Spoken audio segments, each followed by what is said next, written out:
I said I wasn't going to vlog this week, but you guys know better than to listen to what I say. So yeah, if you believe me, that's on you, not on me.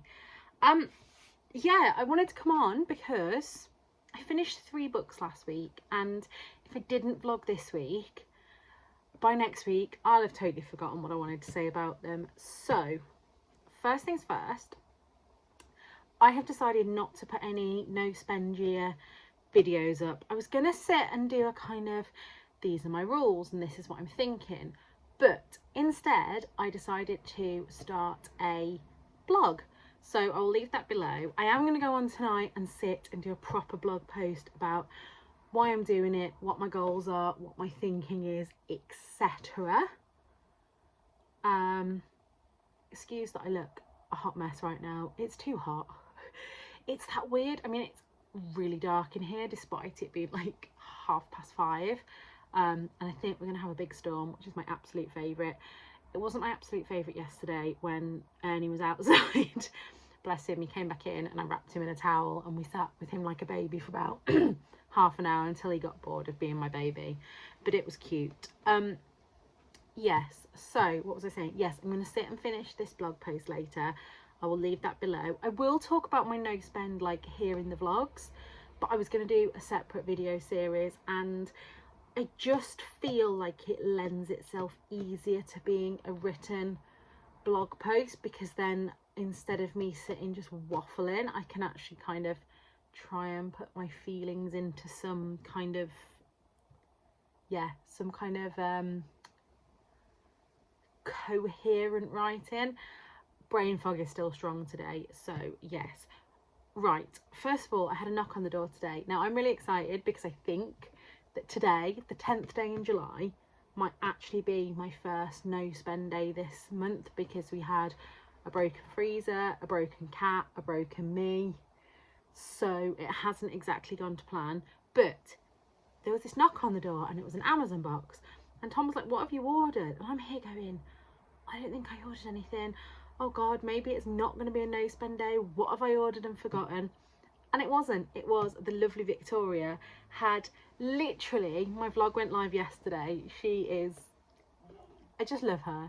Like, we always, like, I don't know, she always just knows how to make me smile. And obviously I'd said in that vlog that I wanted to be sponsored by Popcorn Shed.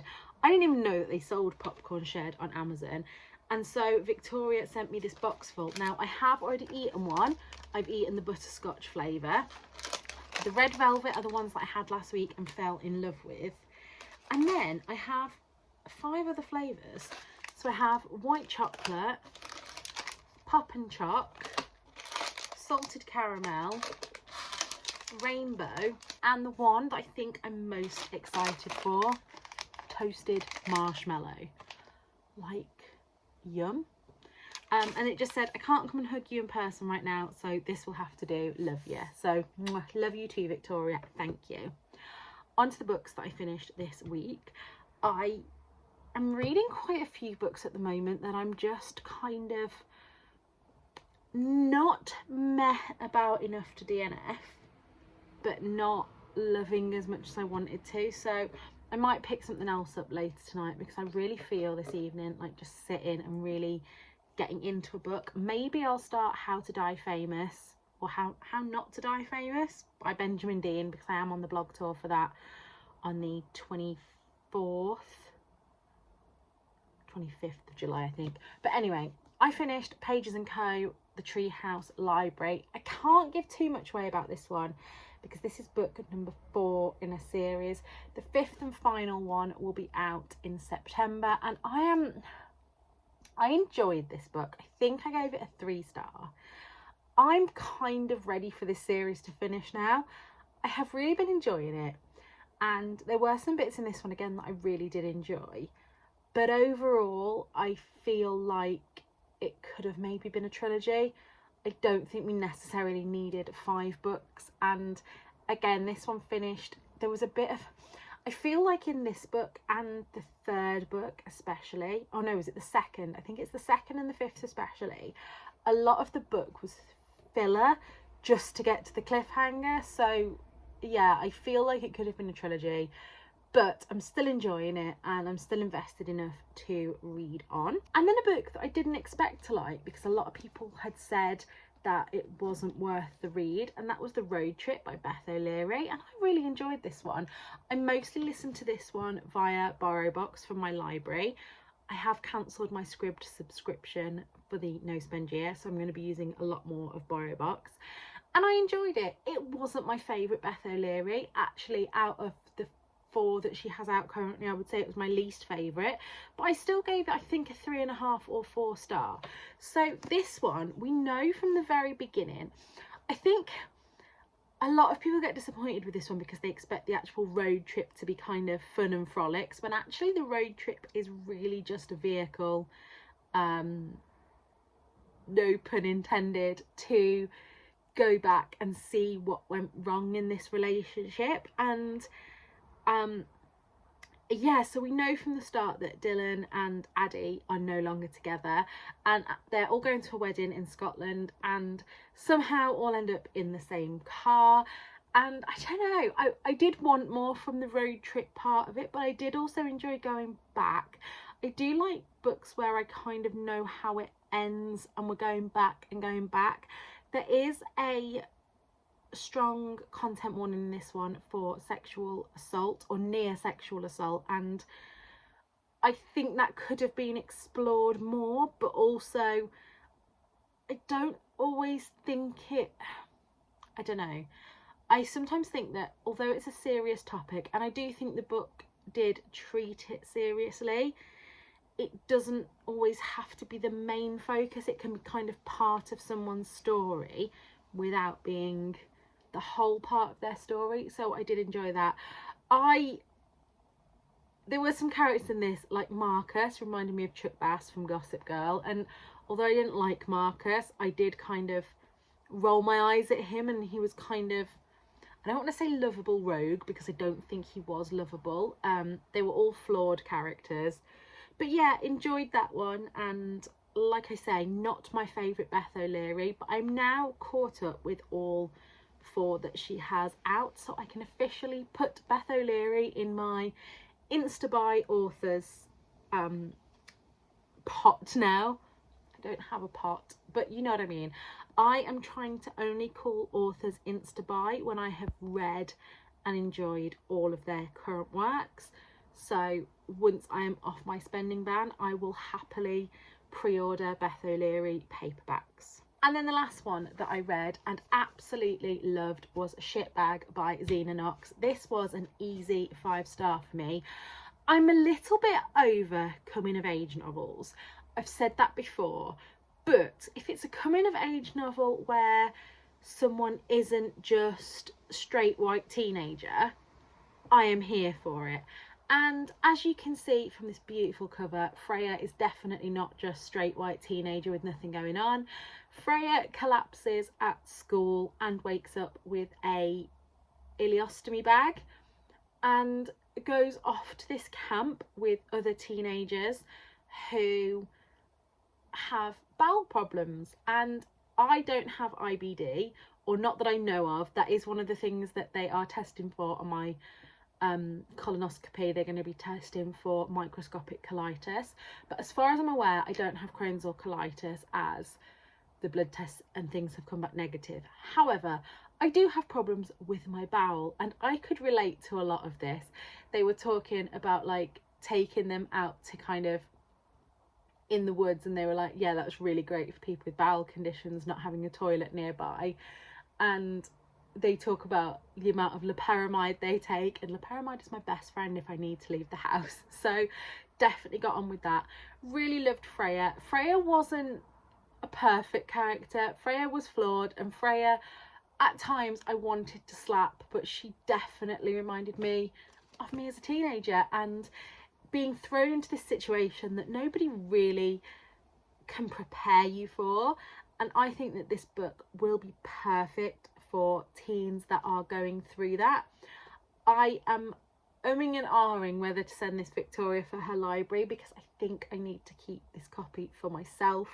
If I wasn't on a no spend Victoria, I would buy you one and send it to your school library. So I highly recommend that you buy yourself a copy and then give it to your kids after. It was just wonderful. Really enjoyed this. I believe that Zena Knox is a debut author and can't wait to see what she comes up with next. That's all the updates I've got for you today. I will be back if and when I have something exciting to talk about. Good afternoon. I have just come on to update you. I haven't finished any books, obviously. I just keep starting new books at the moment. So I have some book mail to share with you. And also, I have just been having a little think about my content on here. And I'm going to experiment with something. So I'd love to know what you guys think. So firstly, I'm going to commit to doing a weekly vlog every, I think Sunday these go up, Sunday evening. Does that work for you guys? It seems to work for me. You guys seem to watch it. I have toyed between a Sunday morning and a Sunday evening and a Sunday afternoon.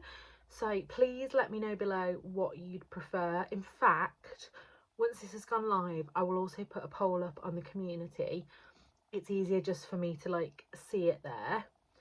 Secondly, I get this pressure every week to try and film a sit down video. I know that now I pretty much sit down in all my vlogs, and I think it's because I have to come and sit and film when I know that Nana's settled and happy. And then generally when it comes to sitting and filming those, I'm just like, oh, I have not got the spoons right now. So what I do want to do, 2 videos that I still want to film every month are my monthly wrap up and my anticipated releases. So I think I'm going to do them every other Wednesday. And when it comes to my monthly wrap up, I'm going to postpone my June one until the beginning of August, because I think that way these vlogs are great for giving you my raw, like, I've just finished this book, this is what I think. But if I do that with the wrap-ups, it kind of gives me a little bit of time to like think about the book and digest it and then decide if it sticks with me or not. Some books I finished, I'm like, oh, that was fantastic, and then a month later I'm like, what was that book even about? Whereas others, when I finish them, I'm like, yeah, I didn't really enjoy that, and then a month later I'll still be thinking about them. So that's what I'm going to try for now. Book mail I got today, the first one I'm really impressed by. I was reached out on my email saying that I had previously reviewed Milk Fed on NetGalley and did I want to read Death Valley. So I emailed back saying that yes, I would like to read it, but I'm currently not taking on NetGalley ARCs until I've got my percentage up to a reasonable number, but if they had any physical copies I would be happy to read it. And so here is my proof copy of Death Valley by Melissa Broder. I have only read one Melissa Broder, which was Milk Fed, and it was weird and wonderful and sapphic and weird but really enjoyed it, so looking forward to reading that. That comes out in October, so the earliest I will read that is August, but hopefully hold it out till September. I then also had a parcel from Victoria. Victoria did an unhaul recently and asked if I wanted any books. So the first one I said yes to was When I Was 10 by Fiona Cummins. Now, I realise now that I have 3 other Fiona Cummins books on my TBR, including one, I will put the picture here, I'm not sure what it's called off the top of my head, that Amelia from Amelia Barlow Books, in one of her recommending books for YouTubers, told me to read. And yeah, I don't know much about it apart from I think that when she was 10 she killed somebody, and then this is, yeah, this is going back on that, so can't really tell you much about it until I've read it. And then the other one that I was interested in was Bonk by Mary Roach. Now, I have read or partly read from my library years ago Stiff by Mary Roach, but this just sounded interesting. So I thought I'd give that a read. So thank you very much, Victoria, for sending those to me. I think that was all that I needed to update you on today. It is Wednesday. We go to Derby on Friday. Oh yeah, so I got a phone call earlier today saying that there'd been a cancellation and did I want to come for my SACAT scan on Saturday. And I said to Tom, like, I was so torn because I really want these scans to find out what's going on, but also this weekend has been planned for so long, we can't get a refund on the hotel, and it's the first, I think I've said already, the first weekend that me and Tom have had to ourselves in over a year. So yeah, they did say that they'd send me one in the post, so hopefully that won't be too long. Haven't heard anything about my colonoscopy, and now I'm waiting for a urology referral as well. Talking about that, a lot of you've been asking, the pain has subsided quite a lot. So at the end of last week, it was a really intense pain in one side of my back, and then the past couple of days I've had this, the only way I can describe it is like period pain, but I don't have a uterus, so it's this kind of low pressure in my pelvis. So I'm wondering whether the stone has passed into my bladder now. So I'm still just trying to drink plenty, take my painkillers, not do too much, but yeah, I'm okay. I washed my hair last night. I had one of those showers where I did everything. Like, I shaved, did I pluck? I didn't pluck anything. I did a body scrub, face mask. I had to lie down on the bed for an hour after I got out to get my energy back, but it was so worth it. It made me feel a lot more human. So I'm going to go back and sit on the sofa for a little bit reading until Nana wakes up, and again I'll come back to you if I've got anything exciting to share.